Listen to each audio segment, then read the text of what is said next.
Fuck's sake.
Yo,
What?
We know.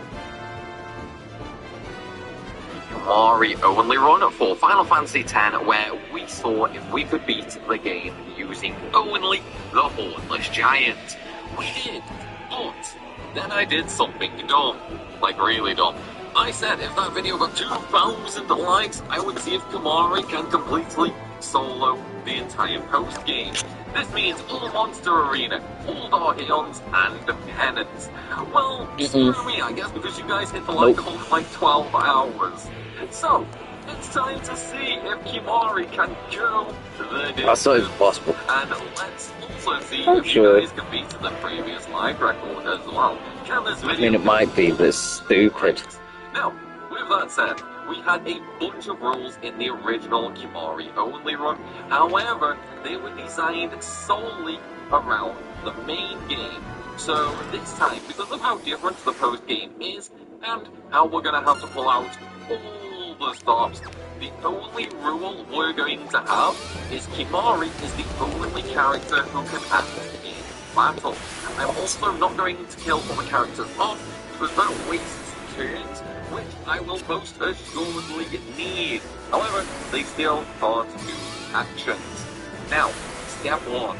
We're gonna need to prepare for everything by unlocking all the beings in the Monster Arena.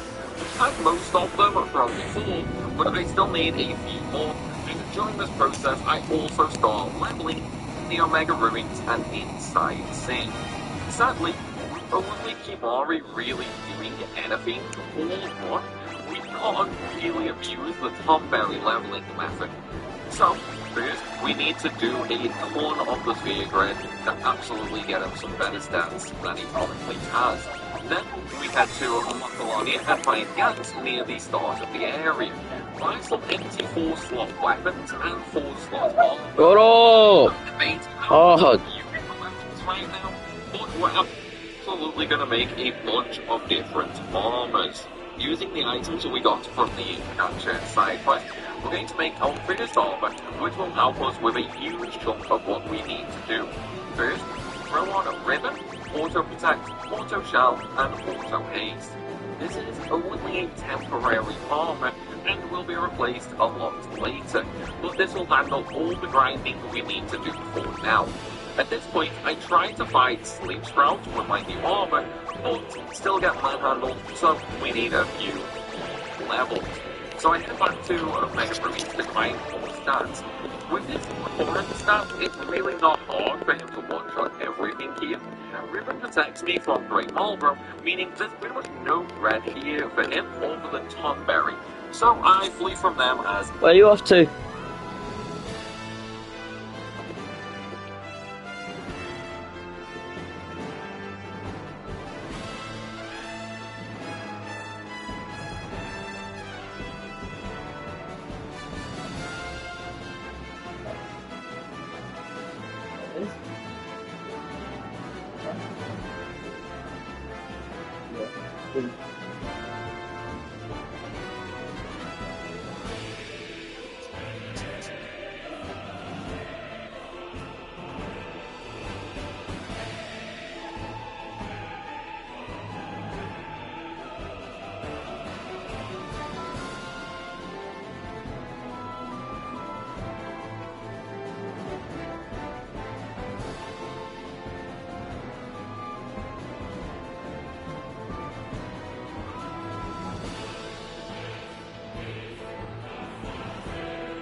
Safety measure. Eventually, we max out.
Wait, so if I load my other early save, bestiary is retained.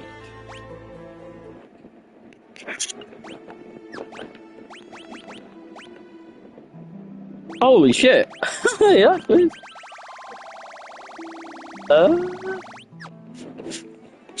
That's decent.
No.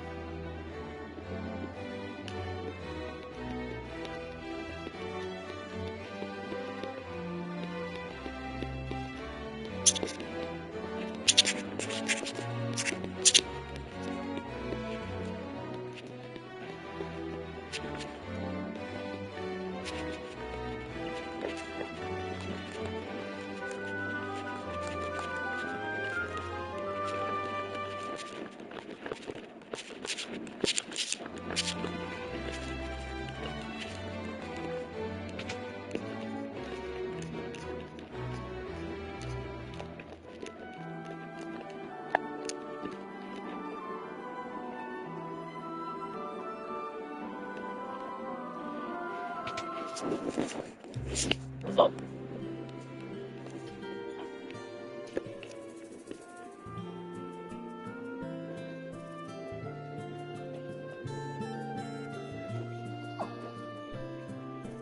Colosseum, so that's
beating the fuck out of your spouse either.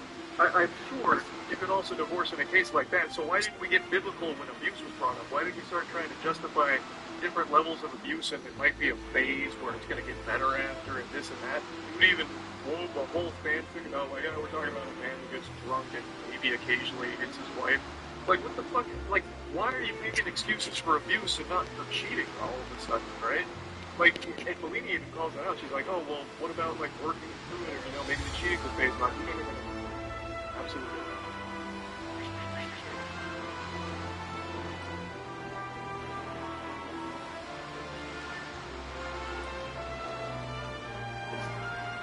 Cheating is the end all be all. This is great. Like, I was absolutely howling with laughter when we got to this segment of the podcast. Oh, I think, I'm going to say this. The more to be honest, I already said that it needed to be. If it's a brief temporary thing, like,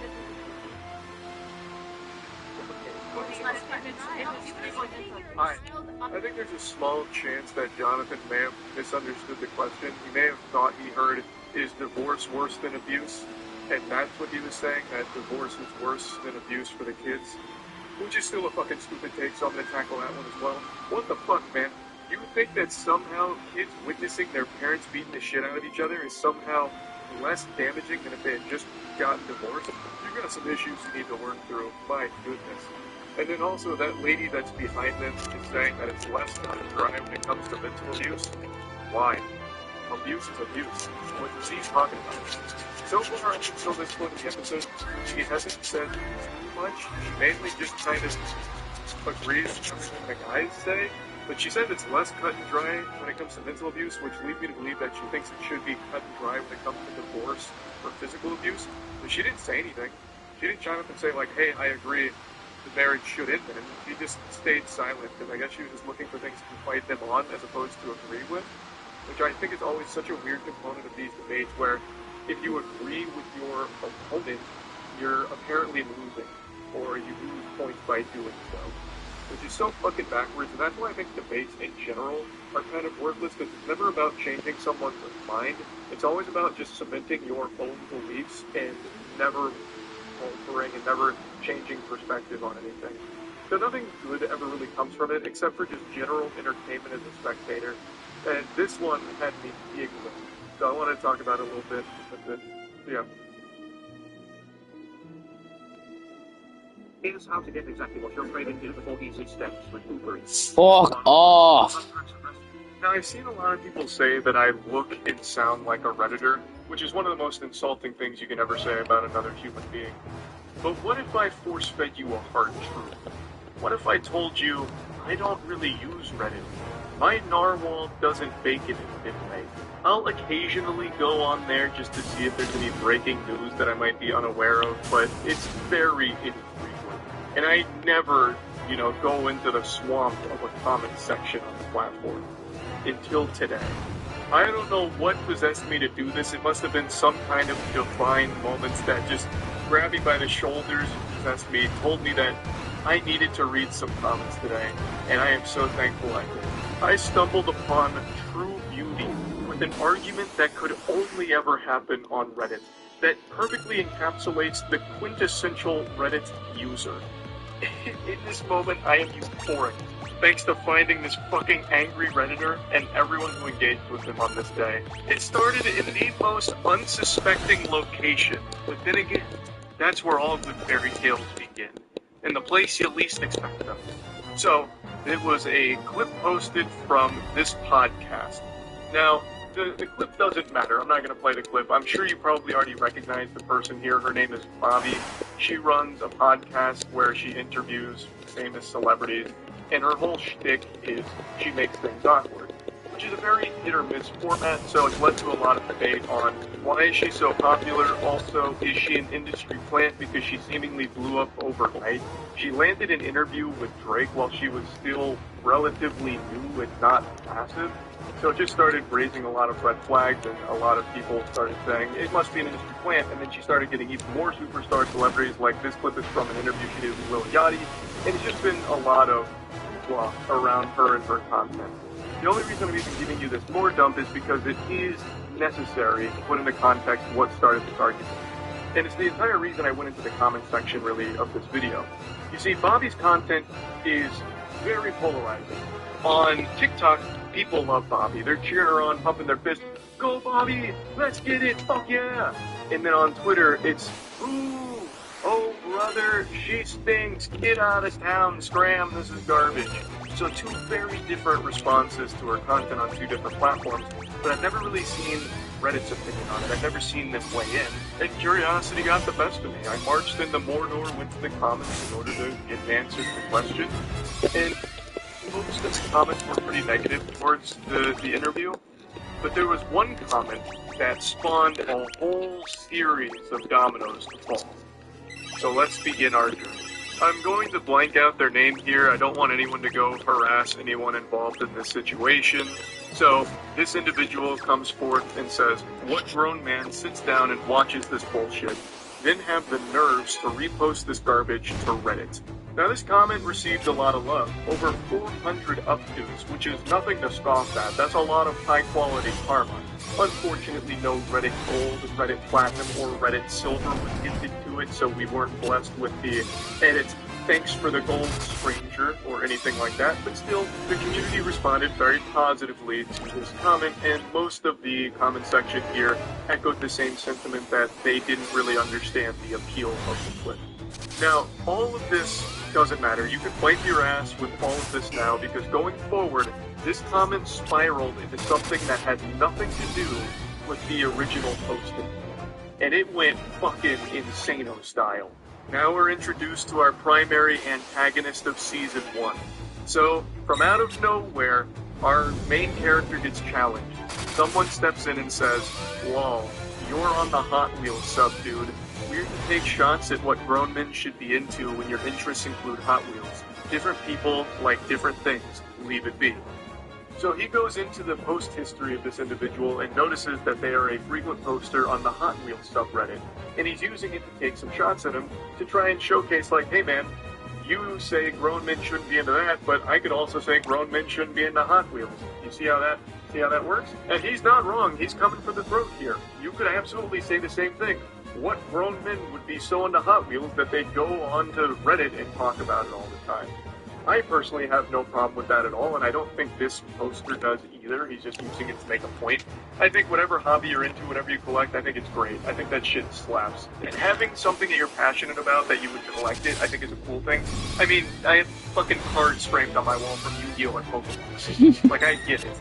But this really struck a nerve with this guy. He responded by saying, grown man liking cars? Who would have thought? I see you ignored all the other subs. Maybe I should waste my time on rap and movie subs like all the other low IQ Redditors across the pond.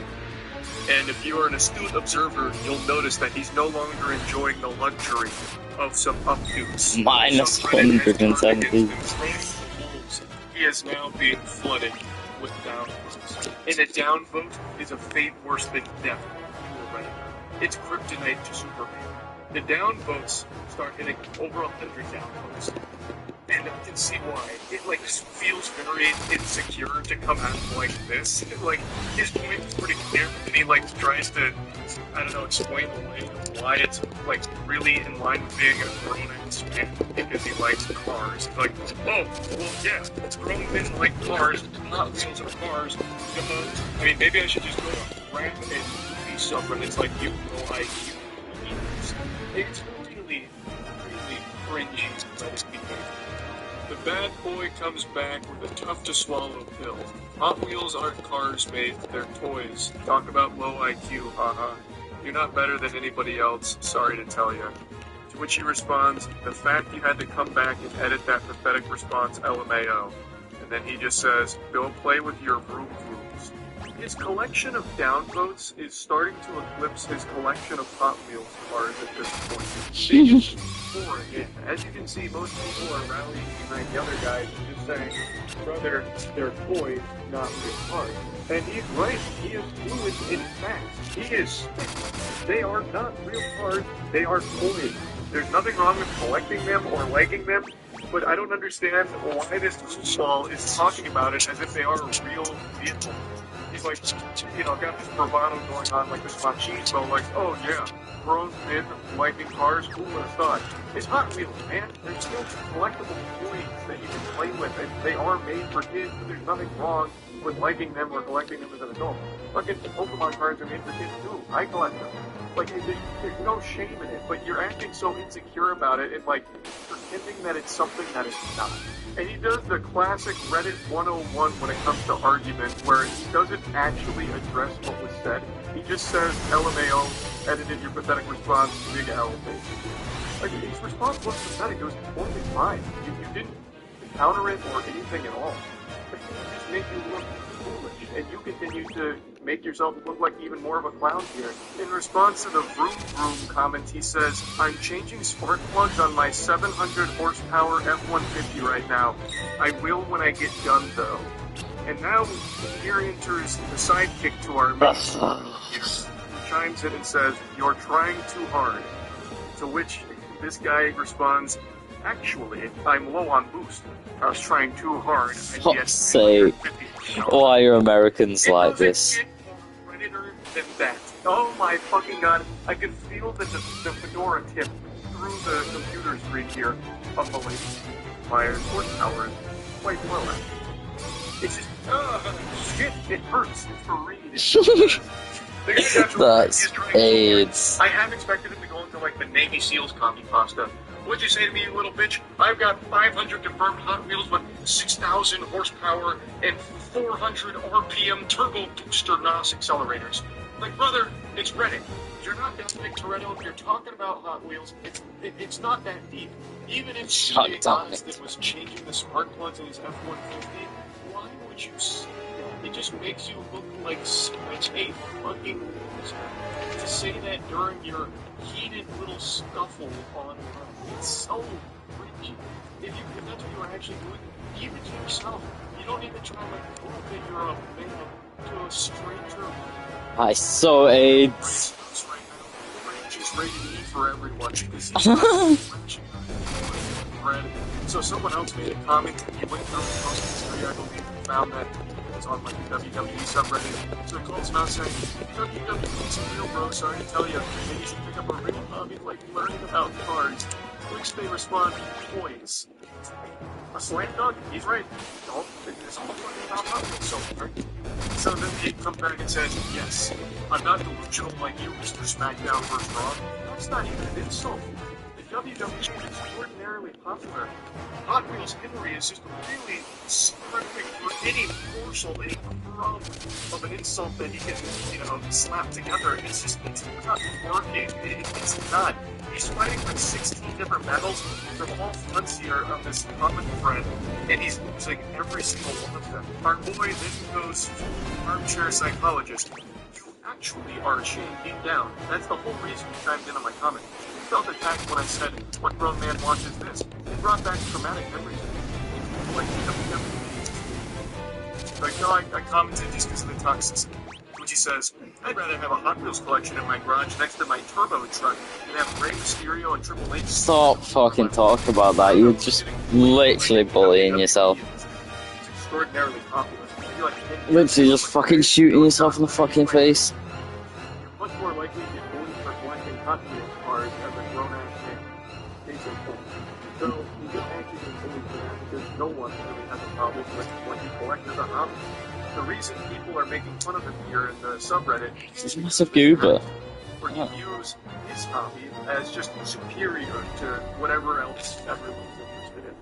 Oh, you see, no, I actually collect Hot Wheels cars, like a real grown, grizzled, strong, big-muscled man, not this lame garbage. Like, it sounds like pinky up, high off your own view, sniffing your own parts kind of garbage where you view yourself as superior to others.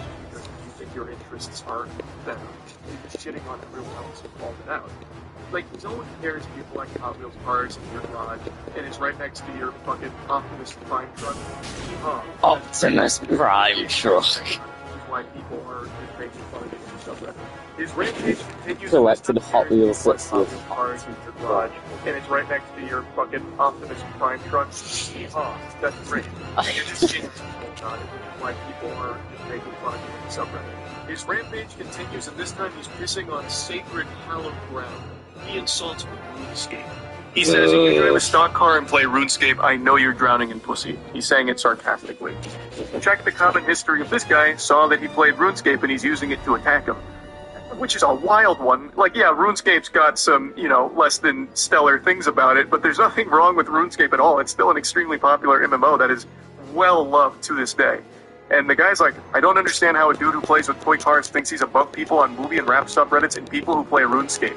We're all on the same site getting in our respective nerdy communities. What makes toy cars better than talking about media or playing a game? Which is fair. I mean, that makes a lot of sense. And then he just goes, you don't understand because you can't even turn a wrench on your own car. Of course, a mechanic is going to be into Hot Wheels considering he works around cars all day. You need me to further break it down for you to understand. Just that aura of insecure loser is very potent. It's like in Bleach when they first meet Kenpachi and his spiritual pressure is so strong that it just glues people to the ground, they can't even stand up. That's what his loser aura is doing to me right now. It's rough. Why do you feel the need to defend your hobby when no one's actually attacking that? They're attacking your behavior, where you think what you do is better than everyone else and can't understand that different people are going to like different things and there's nothing wrong with that. That's the only thing people are picking apart. That's what started this whole thing. You were saying, who watches this garbage? What grown man would do this? And one other guy was like, hey, you're a grown man who plays with Hot Wheels. You understand? Like, different people like different things. It could have been so easy to just meet in the middle, shake hands, and be like, oh, okay, I get it, yeah. This wasn't for me. Just like Hot Wheels collecting, maybe not for you. But he just refuses to accept that reality. Instead, he's just going, no, you don't understand because you can't turn a wrench in your own car. He just keeps diving in on things other people like. Do you just really call RuneScape a fun multiplayer game? Responding to someone saying that it was a fun game, there's nothing wrong with it. You're not playing COD, dude. You're playing a game that's synonymous with virgin weirdos like yourself. Deaf embarrassing. He's just trying way too hard. I can feel the tears in his eyes as he types these comebacks. Now, up until this point, I had a big smile on my face reading these for the first time, but when I read his next response here, I let out an audible gasp. So the guy, once again, is still going in about RuneScape, like, it's just an MMO, whatever, you're being a judgmental prick, and can't handle it when people roast you back. So you start combing through comment histories, massive Redditor mindset. And his response is, I can definitely handle it, LMAO. I just shit on 10 different no-lifes, including you, that wanted to be relevant. There's multiple comments saying who watches this, but of course you want to reply to mine for the free clout and upvotes from the Fim girls. I don't even know what fantasy land he's in. He just went into Narnia, and he's not coming back, I guess. We've lost him for good in Delusion. What's that supposed to? Farming the free clout from a Reddit comment section? What clout? And where did the Fim girls come from? And I don't understand. There's so many layers to this onion, I don't even know where to begin with picking it apart. So, first of all, he can't handle anyone roasting him back. He has showcased that very beautifully. He's had a full-blown conniption over this. He did not shit on 10 different people. He just made a fool of himself in response to 10 different people. And he says that they just wanted to be relevant. So I'm guessing this guy has a huge ego, and he thinks that he's some kind of Reddit power user, perhaps? Like, his karma speaks for itself, right? Like, this is a big guy. And you guys are only responding to him because they're trying to suckle some clout from his teats. His big, ample bosom of relevancy. It's wild. It's so wild to me. So I went to his account because I did a double take. Is this like a big Reddit user? No, he's not. Like, yeah, I don't know what like the highest upper echelon of Reddit karma farming is, like the biggest karma accounts, but his is not very high. Like, I don't know where this is coming from. But even if it was, if he's the #1 Reddit poster, there is no such thing as Reddit clout for commenters. That doesn't exist. Like, Reddit is the only social media platform where if you're extremely active, the #1 account on Reddit, it doesn't do dick for you. It does less than nothing for you. if you get Twitter famous, you can at least turn that into some kind of like sponsorship revenue or lead people to other platforms to maybe follow you. Now you can even make direct ad revenue from engagement, I guess. TikTok, obviously, you can make a whole career out of. Even Facebook, obviously, YouTube, Twitch, every other social media platform. If you are a power user of it and you get like a big audience on there, you can make a whole career out of it. Reddit, if you dedicate your life to being a Reddit power user, all you do is get laughed at. That's your big reward. You get insulted for wasting your time. It is the only social media platform where you cannot make a career out of being a power user of it. So even if he was the #1 user on here, it wouldn't matter. And there's no clout that anyone would be able to get from this exchange. This was just one of the most bafflingly out of touch comments I think I've ever read on that platform. Now another Redditor came in and said, "No way you just said free clout when referring to Reddit comments." Also stunned by the statement, and he double responds here saying, "Your plan worked, dude. You got all the femboys wanting to suck you off. And since we're on Reddit, I'll just go ahead and do it. You used the wrong form of your, actually." And then his next response is, "Y'all should become friends and play together. Y'all would fit in perfectly with the rest of the RuneScape community." I'm at a loss for words. This is kind of where the whole thing ends. And man, what a banger of an exchange it was. It's just such an adventure. All starting from someone mentioning his Hot Wheels hobby. And look at where we ended up, huh? Look at us now. Who would have thought? This is a wacky, wacky argument. Probably my favorite Reddit argument that I've got to actually find for myself. I got to come into this in the wild. I didn't get linked to this. No one told me about this. I just happened to be perusing the comment section and then saw this argument unfold. And I got to go on an unexpected journey with it. And I really just had to share it. I had to. So yeah, that's really about it. So yeah.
And yeah, I think Tomorrow's right. It is easier to control the Chocobo with the D-pad and not the analog stick. That's one of the small pieces of advice I give to people.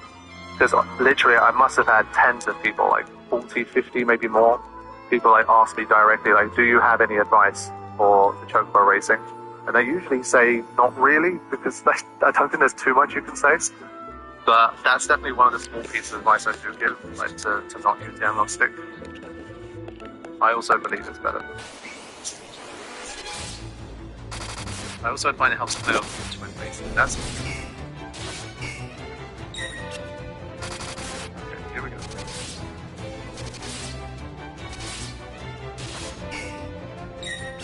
Another piece of advice I give to people is that, to me at least, it feels like after a certain stage, a lot of this catch chocobo is just to do with the balloon distribution. There's like an RNG, I assume, like which balloons appear with. And sometimes you get favored the one where you can pick up like 7 or 8 balloons very easily without doing anything. And that already gives you a chance to get like near the 0 seconds. People win the race. And so if you're unlucky and you end up with like not being able to get most of the balloons at the start, then you're already kind of on the back foot. That's already getting. Let's see. That's literally the only thing I would change about this. Like a lot of people obviously they get upset by this game, like it's, you know, they shit on it, whatever. And some of that's definitely justified. If I was remaking the game and I wanted this to be in there, I think the main thing I would have done is I would have allowed a quick restart. So that let's say you begin the race, you start to kind of notice which balloon distributions are good and which are not. You can pretty quickly just be like, okay, this is bad, restart this run. And then you don't have to worry, like you don't have to waste like 3 minutes on a run. So I think that's like probably one of the best ways to do it. This was quick, by the way. It'd be funny if I got less than 0 seconds for this one.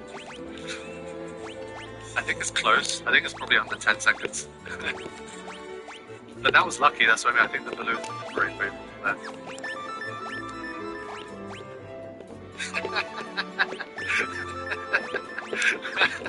Well, there you go. Okay. Well, yeah, I don't know what to say. I guess you were there to witness it. I guess I do need to start speedrunning now. I need to speedrun the 100% version. Yeah, now, the bad thing is I have to do this one more time. Do I... Wait a minute. If this happens, do I get both at the same time? I don't, right? Because if you do it literally the first time, surely they won't give you the sun sigil, right? Oh, shit. So last time I did it in 3 tries, now I did it the first time. I guess I know something. But I think I have to do it one more time. Let's find out what they're going to give us here.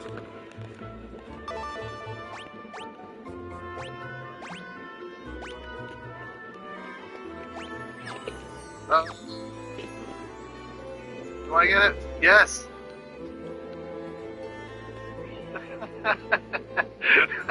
Yes, sorry if anyone expected to see the frustration and rage of me trying to get less than 0 seconds. That's ridiculous. How?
Over the last year or so. And so we've done Final Fantasy X, we've done Final Fantasy VII, and now it's time for another one of my favourites from the franchise, Final Fantasy VIII. So before we get into this thing, thank you all so much for all of the support you guys have given the attack-only material. The response has been truly awesome over the last year, and so I would kindly ask that you continue to provide that support if you are enjoying the content, which of course means dropping a like on these videos. And of course, if you are interested in early access or any other perks that are provided on Patreon, please do check that out through the link in the description.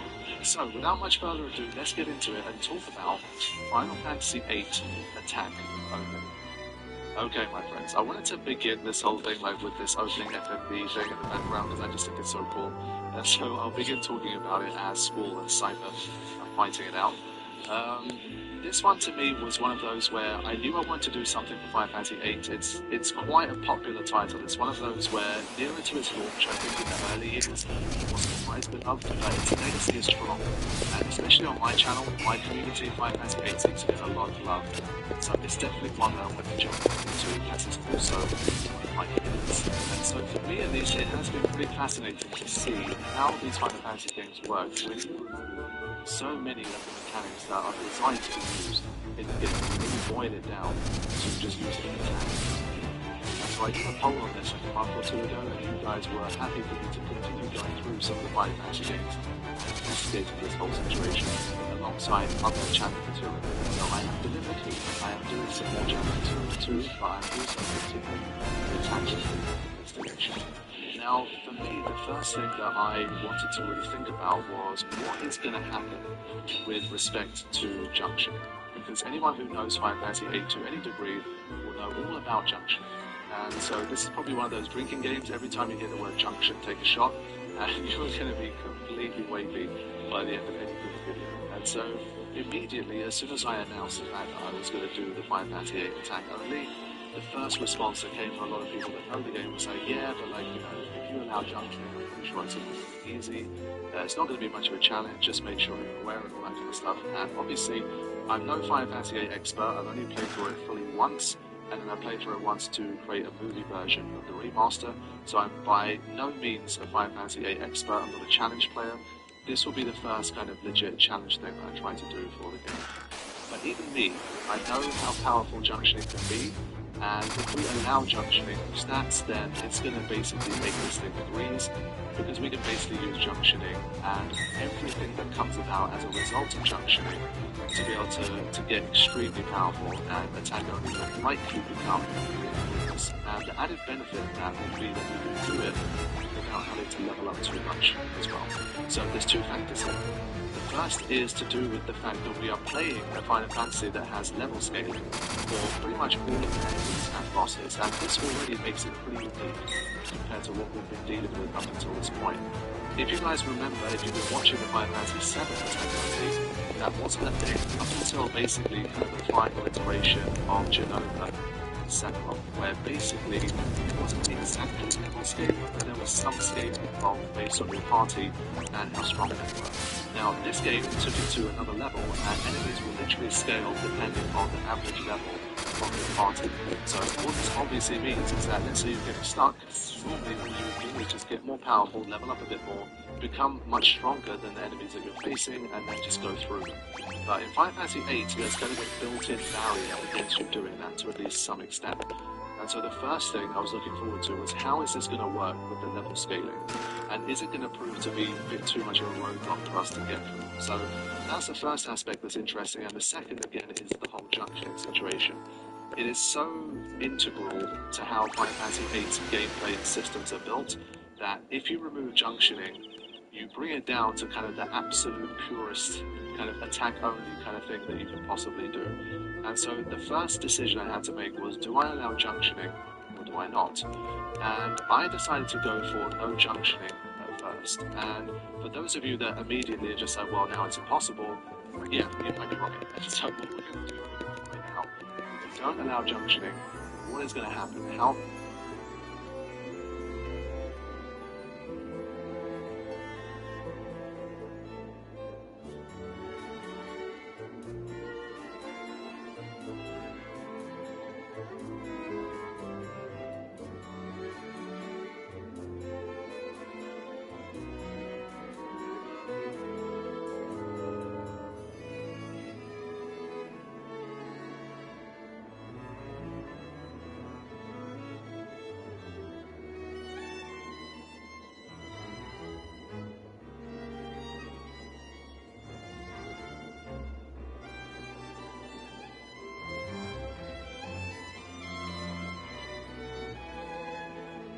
So what we're going to do, we're going to find out, if we don't allow junctioning, what is going to happen? How far can we get with this kind of challenge?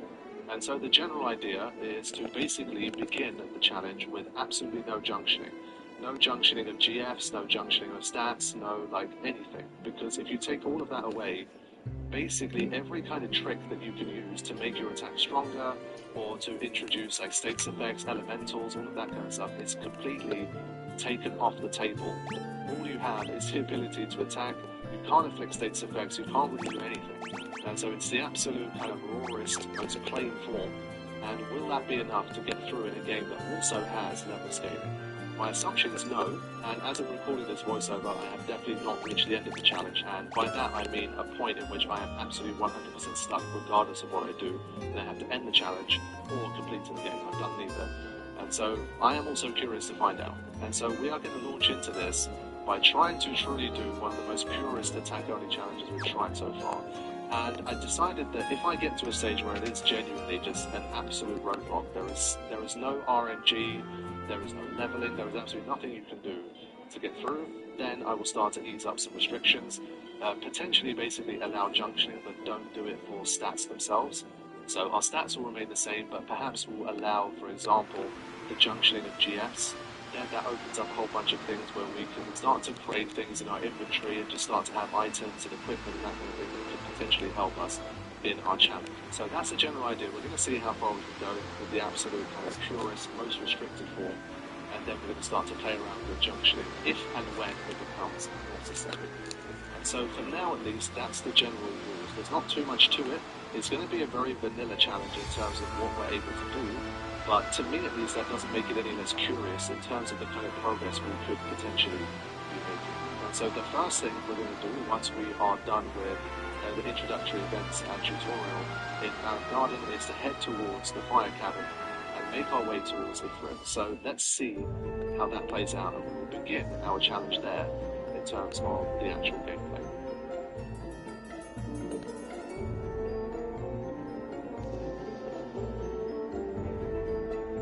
And so our first two party members are of course Squall and Quistis, and Quistis is a level 8 with 500 HP, and you can see some of the stats here, and Squall is at level 7, so he doesn't even have 500 HP, and his strength is 17, so we're 2 lower than Quistis is at the moment. So it's going to be interesting. Let's get into our first random encounter and see how we go.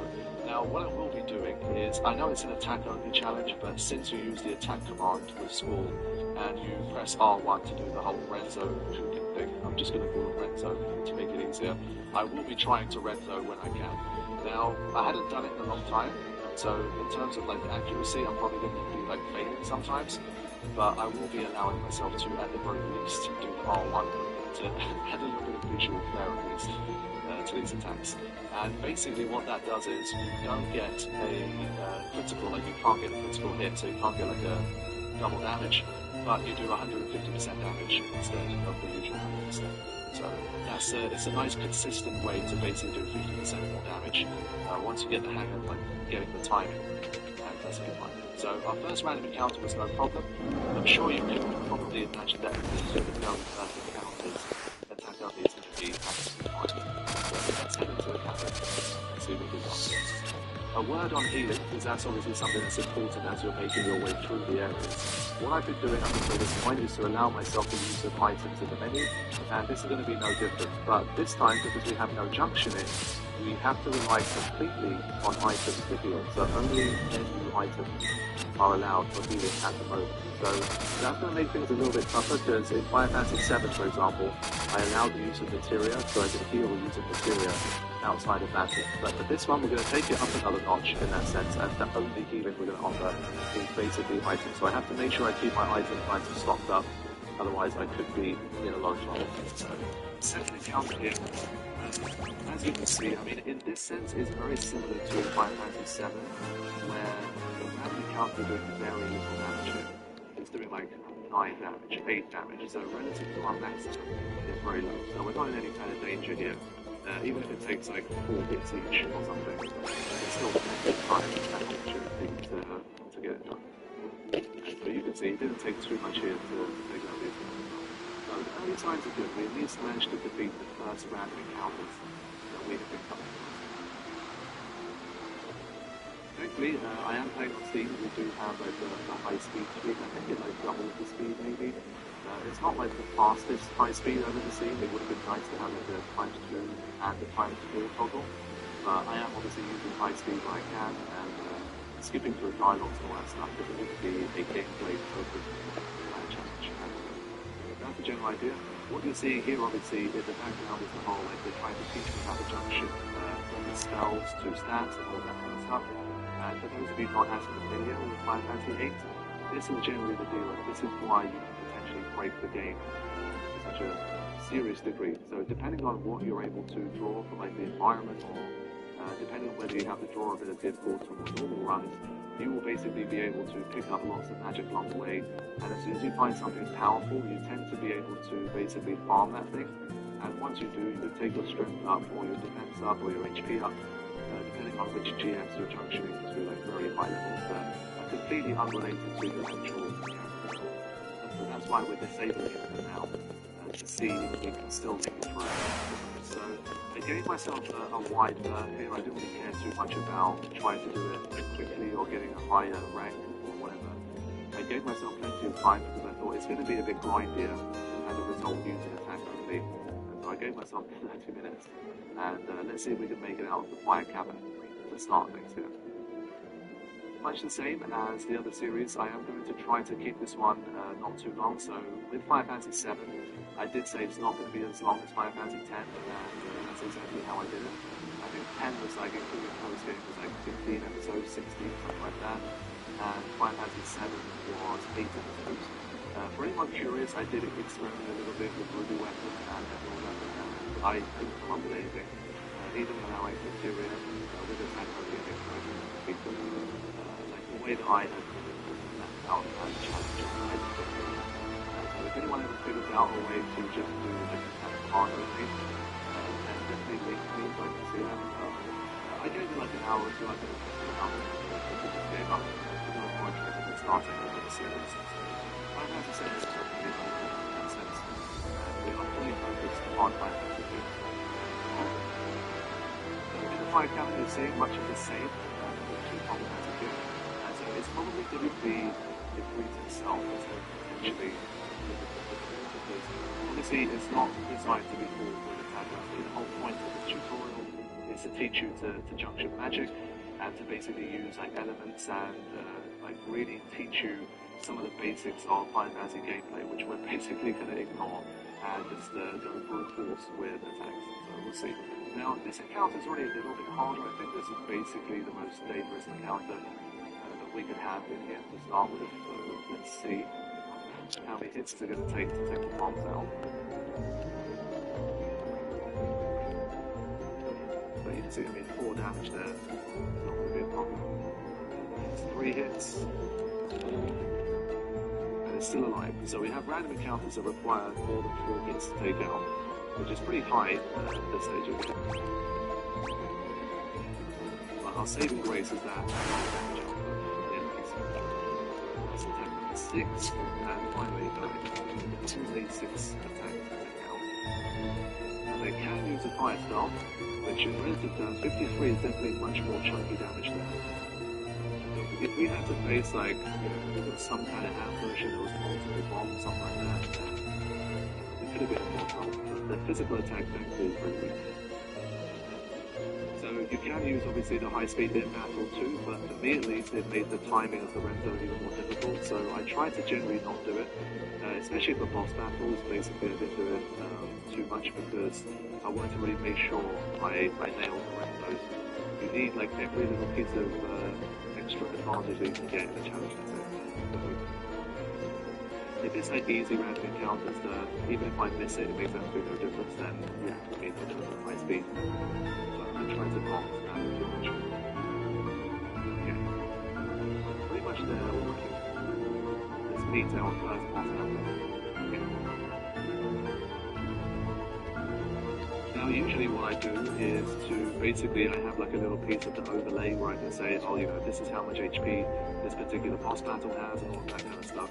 With this one, it gets a lot more complicated, and it's not something that I necessarily kept track of for every battle, and so I think I'll probably show a range sometimes, or like an estimation, something like that, because, as I say, this Final Fantasy is unique in the sense that almost all enemies that you encounter will have some kind of scaling, and so their HP will be different depending on the average level of your party, and so yeah, that's something that I would generally try to provide for you. It might not be as accurate as it has been for the previous one. Now, all of that said, what I can say for the first boss battle we encounter is that Ifrit's level is fixed here, so I believe he should always have 1068 HP for the battle. So the fire cabin is one of those special cases where the enemies you encounter are always level 5 in here. At least in this case, if Ifrit is 2, it's level up, and go the opposite and just see the attack of his level up to get them